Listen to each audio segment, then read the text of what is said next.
সব কিছু হারিয়েও যে শান্ত থাকে, বুঝে নেবেন ওই ব্যক্তি আল্লাহর উপর ভরসা রাখে।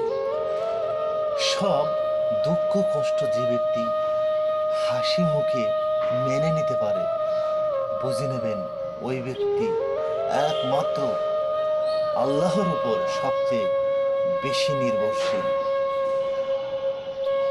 আর আল্লাহ তাআলা ওই ব্যক্তির উদ্দেশ্যে ডাক দিয়ে বলেন, বান্দা কষ্ট পেও না, ভয় পেও না, নিঃসঙ্গ নিজেকে মনে করো না, বরং দুনিয়ার সব মানুষ তোমার সঙ্গ ত্যাগ করলো, আমি আল্লাহ তোমার সঙ্গেই আছি। হে আল্লাহ, তুমি দয়ার সাগর, দয়া করে আমাদের মাফ করে দাও। ধন্যবাদ সবাইকে।